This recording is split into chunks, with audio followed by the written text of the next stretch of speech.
রাষ্ট্রপতিকে বলা হবে তাগুত। কোন প্রধানমন্ত্রী যদি আল্লাহর আইনের বিরুদ্ধে কোন আইন জারি করে সেই প্রধানমন্ত্রীকে বলা হবে তাগুত। কোন মন্ত্রী পরিষদ যদি আল্লাহর আইনের বিরুদ্ধে কোন আইনের অনুমোদন দেয় সেই মন্ত্রী পরিষদকে বলা হবে তাগুত। কোন আদালত কোন বিচারপতি যদি আল্লাহর আইনের বিরুদ্ধে কোন আইন তৈরি করে জারি করে সেই আদালত সেই বিচারপতিকে বলা হবে তাগুত। কোন আইন পরিষদ কোন সংসদ যদি আল্লাহর কোন একটা আইনের বিরুদ্ধে কোন আইন পাস করে গোটা সংসদকে বলা হবে তাগুত।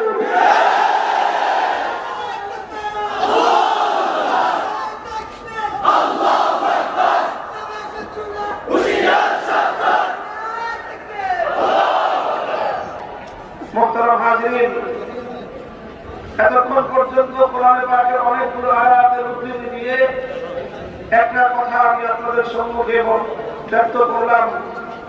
সেই কথাটা হলো যে যারা মুমিন ঈমানের পথ ভিন্ন আর তাগুতের উপর বিশ্বাস এবং আস্থার পথ সম্পূর্ণ ভিন্ন। এখন প্রশ্ন আসতে পারে যে তাগুত জিনিসটা কি, তাগুত কাকে বলা হয়? যেহেতু কোরআনে পাকের মধ্যে বহুবার এই শব্দটা প্রয়োগ করা হয়েছে, তাগুত এই শব্দের সঙ্গে ইসলামী আকীদার অনেক সম্পর্ক রয়েছে। এই শব্দটাকে যথাযথভাবে অনুধাবন করা একজন মুমিনের আকীদা সহি রাখার জন্য জরুরি। এই জন্য আমি তাগুতের পরিচয় তুলে ধরতেছি। কোরআনে পাকের মুফাসসিরিনে কেরামগণ কাদীমান ওয়া হাদীসান সর্বযুগে যারা কোরআন ব্যাখ্যা করেছেন, তাফসীর লিখেছেন, তারা তাগুতের পরিচয় দিয়েছেন। তার সংজ্ঞা এবং তার তারিফ, তার ডেফিনিশন এটা বলে দিয়েছেন। সমস্ত কথাগুলোকে যদি একত্রিত করা হয় তাহলে তাগুতের যে পরিচয় পাওয়া যায় সেটা হলো কোন গায়রুল্লাহকে যদি আল্লাহর আসনে বসানো হয়, কোন গায়রুল্লাহকে যদি আল্লাহর আসন দেওয়া হয়, সেই গায়রুল্লাহকে বলা হয় তাগুত। আপনারা কথা বুঝতেছেন? আমার একটু শব্দ করে, যদি কোন গায়রুল্লাহকে আল্লাহর আসনে বসানো হয় তখন সেই গায়রুল্লাহকে বলা হয় তাগুত।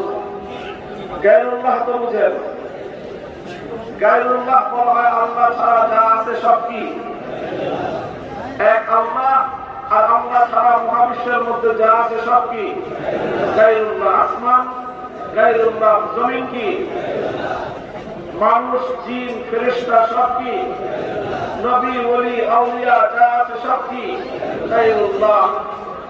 তো যে কোনো গায়রুল্লাহকে যদি কেউ আল্লাহর স্থানে বসায়, কোন গায়রুল্লাহকে যদি কেউ আল্লাহর আসন দান করে, যে আসন আল্লাহর জন্য নির্ধারিত, যে জায়গাটা এক আল্লাহর জন্য নির্ধারিত, সেই জায়গায় যদি কোন গায়রুল্লাহকে বসানো হয় তখনই সেই গায়রুল্লাহকে বলা হয় তাগুত।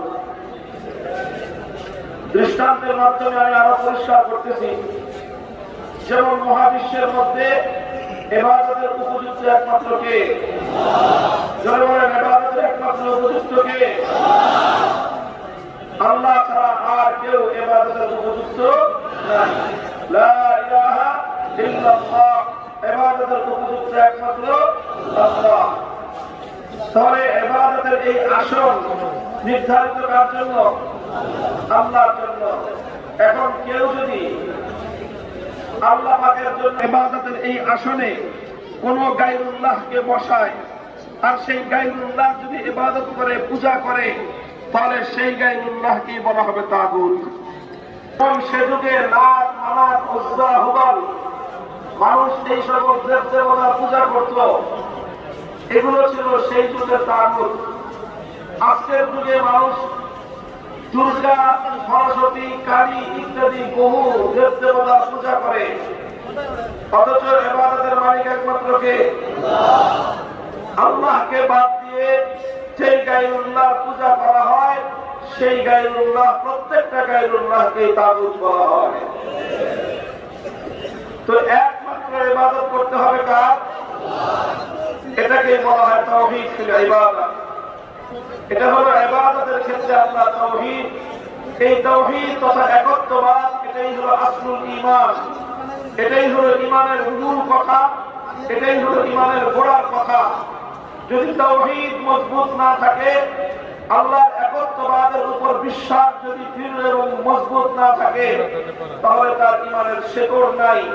আর যেই গাছের শেকড় নাই, সেই গাছের যেরকম অস্তিত্ব থাকে না, যার তাওহীদ ঠিক নাই তার ঈমানেরও ঠিক নাই। মুহতারাম হাজিরিন, আমি তাওহীদ ফিল ইবাদতের কথা বললাম এতক্ষণ, যে ইবাদতের ক্ষেত্রে আল্লাহর সাথে অন্য কাউকে শরীক করা যাবে না, মুহূর্ত মাত্রের জন্য শরীক করা। কোন ব্যক্তি যদি 24 ঘন্টার মধ্যে 23 ঘন্টা 55 মিনিট, 55 না আরো বেশি, 23 ঘন্টা 59 মিনিট আল্লাহর ইবাদত করে, আর একটা মিনিটের জন্য যদি দুর্গার পূজা করে, আপনারা বলেন দেখি এই লোকটা ঈমানদার না বেঈমান? এই লোককে বেঈমান ফতোয়া দেওয়ার জন্য কোনো দারুল ইফতা দরকার নাই, কোন আলেমের দরকার নাই, কোন হুজুরের দরকার নাই। এই লোককে বেঈমান ফতোয়া দেওয়ার জন্য একজন ঈমানদারই যথেষ্ট। একজন মানুষ যদি 23 ঘন্টা 59 মিনিট শুধু আল্লাহর ইবাদত করলো, ঘুমায় নাই, খাওয়া দাওয়া কিচ্ছু নাই, পুরা 23 ঘন্টা 59 মিনিট সে আল্লাহর দরবারে সিজদা দিল, নামাজ পড়লো, আর একটা মিনিট সে গায়রুল্লাহর পূজা করলো, দুর্গার পূজা থাকতে পারে না। ভাই, তাওহীদের ক্ষেত্রে যেরকম আল্লাহ পাকের ইবাদতের ক্ষেত্রে যেরকম আল্লাহ তাওহীদকে আমরা বিশ্বাস করি, আল্লাহ তাওহীদকে আমরা মানি, এবং আল্লাহ এই তাওহীদের ক্ষেত্রে, একত্ববাদের ক্ষেত্রে কোন গায়রুল্লাহর বিন্দুমাত্র অংশীদারিত্বকে আমরা বরদাস্ত করি না। ঠিক একইভাবে ইবাদতের তাওহীদের মতো আল্লাহ পাক রব্বুল আলামিনের আরেকটি গুরুত্বপূর্ণ তাওহীদ রয়েছে, এটাকে বলা হয় তাওহীদ ফিল হাকিমিয়্যা।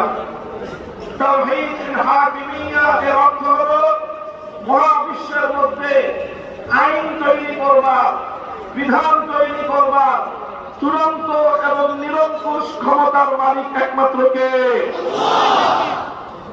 চূড়ান্ত ভাবে আইন করবেন কে? চূড়ান্ত ভাবে বিধান তৈরি করবেন একমাত্র কে? এই যে চূড়ান্ত আইন করবার ক্ষমতা একমাত্র আল্লাহ, এটাকেই বলা হয় তাওহীদ ফিল হাকিমিয়্যা। যেরকম ভাবে চূড়ান্ত ভাবে ইবাদত পাবেন একমাত্র কে, এটাকে বলা হয় তাওহীদ ফিল ইবাদত। ঠিক তদ্রুপ আইন তৈরি করবার ক্ষেত্রেও আল্লাহর সাথে কোনো শরীক নাই। ইবাদতের মধ্যে যেরকম আল্লাহর সাথে কোনো শরীক নাই, আইন তৈরি করবার ক্ষেত্রেও আল্লাহর সাথে কোনো শরীক নাই। ইবাদতের মধ্যে যেরকম কাউকে আল্লাহর সঙ্গে শরীক করা যাবে না, বিধান দেওয়ার ক্ষেত্রেও আল্লাহর সঙ্গে কাউকে শরীক করা যাবে না। ইবাদতের মধ্যে আল্লাহর সঙ্গে কাউকে শরীক করলে যেমন একজন মানুষের ঈমান থাকতে পারে না, ঠিক তদ্রুপ আইন এবং বিধান দেওয়ার ক্ষেত্রেও আল্লাহর সঙ্গে কাউকে শরীক করলে তারও ঈমান থাকতে পারে না। মুহতারাম হাজিরিন, মহাবিশ্বের মধ্যে আসমান এবং জমিন, কুল কায়নাতের মধ্যে কোনটা বৈধ, কোনটা অবৈধ, কোনটা আইনসম্মত, কোনটা বেআইনি নির্ধারণ করার একমাত্র ক্ষমতা কার? কেউ প্রশ্ন করতে পারেন, তাহলে কি মানুষ কোন আইন করতে পারবে না? মানুষ কোন বিধান তৈরি করতে পারবে না? এই প্রশ্নের স্পষ্ট জবাব হলো যে হ্যাঁ, মানুষ আইন করতে পারবে, তবে একটা শর্তে। কয় শর্তে? যদি বলেন কয় শর্তে? এক শর্তে মানুষ আইন করতে পারবে, সেটা হলো মানুষের কোন আইন আল্লাহ পাকের কোন আইনের বিরুদ্ধে যেতে পারবে না। মানুষের কোন আইন আল্লাহ পাকের কোন আইনকে চ্যালেঞ্জ করতে পারবে না। মানুষের কোন আইন আল্লাহ পাক রব্বুল আলামিনের কোন আইনকে বাতিল করতে পারবে না। মানুষ এইভাবে আইন করতে পারবে, কিন্তু কোন মানুষ যত বড় ব্যক্তি হোক, যত মহান ব্যক্তি হোক, যত বড় ক্ষমতাধর ব্যক্তি হোক, বেশি মানুষ হোক, সারা পৃথিবীর 700 কোটি মানুষ মিলে যদি এমন কোন আইন হয় যে আইন করতে গেলে আমার আল্লাহ পাকের কোন একটি আইনের লক্ষ ভাগের 1 ভাগের সঙ্গে সংঘর্ষ তৈরি, আমার আল্লাহ পাকের কোন একটা আইনের কোটি ভাগের 1 ভাগকে বাতিল করতে হয়, 700 কোটি মানুষের আইন বাতিল বলে গণ্য হবে, আমার আল্লাহর আইনের কোটি ভাগের 1 ভাগ পরিবর্তন করা যাবে না। এটাকেই বলা হয় তাওহীদ ফিল হাকিমিয়া। আল্লাহ পাক রব্বুল আলামিন এক এবং অদ্বিতীয়, আল্লাহর সঙ্গে কোনো শরীক নাই। আইন তৈরি করবার ক্ষেত্রে আল্লাহর সঙ্গে কোনো শরীক নাই। মানুষ আইন করবে আল্লাহর আইনকে, বিধান করবে আল্লাহর বিধানের অধীনে থেকে, মানুষের জন্য আল্লাহর আইনের বাইরে গিয়ে আল্লাহর আইনকে মানুষকেই বলা হবে তাগুত। কোন রাজা বাদশা যদি আল্লাহর আইনের বিরুদ্ধে আইন করে সেই রাজা বাদশাকে বলা হবে তাগুত। কোন রাষ্ট্রপতি যদি আমার আল্লাহর আইনের বিরুদ্ধে কোন আইন জারি করে সেই রাষ্ট্রপতিকে বলা হবে তাগুত। কোন প্রধানমন্ত্রী যদি আল্লাহর আইনের বিরুদ্ধে কোন আইন জারি করে সেই প্রধানমন্ত্রীকে বলা হবে তাগুত। কোন মন্ত্রী পরিষদ যদি আল্লাহর আইনের বিরুদ্ধে কোন আইনের অনুমোদন দেয় সেই মন্ত্রী পরিষদকে বলা হবে তাগুত। কোন আদালত, কোন বিচারপতি যদি আমার আল্লাহর আইনের বিরুদ্ধে কোন আইন তৈরি করে জারি করে সেই আদালত, সেই বিচারপতিকে বলা হবে তাগুত। কোন আইন পরিষদ, কোন সংসদ যদি আমার আল্লাহর কোন একটা আইনের বিরুদ্ধে কোন আইন পাস করে গোটা সংসদকে বলা হবে তাগুত।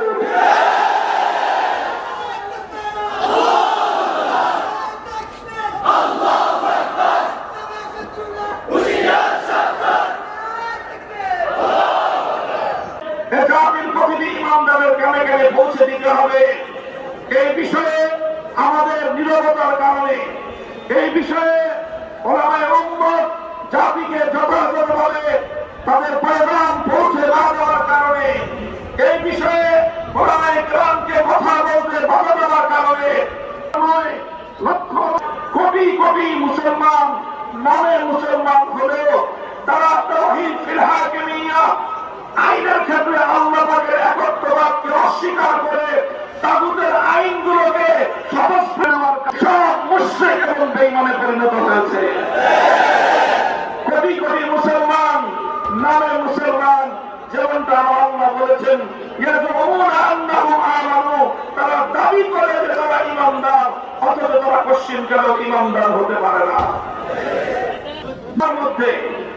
মুসলমানদের মধ্যে এক আল্লাহর উপর বিশ্বাসী ইমানদারদের মধ্যে এই অভিশপ্ত ধারা যে আল্লাহর আইনের জায়গায় কোন গায়রুল্লাহর আইন চলবে থাকবে, এটা মুসলমানদের মধ্যে কোনদিন ছিল না। মুসলমানদের খেলাফতের রাশেদার যুগে ছিল না, খেলাফতে বনু উমাইয়ার যুগে ছিল না, খেলাফতে বনু আব্বাসিয়ার যুগে ছিল না। সর্বপ্রথম উম্মতে মুসলিমার মধ্যে এই অভিশপ্ত ধারা চালু করেছে যে অভিশপ্ত সম্প্রদায়, তাদেরকে বলা হয় তাতারি মঙ্গোলীয় সম্প্রদায়।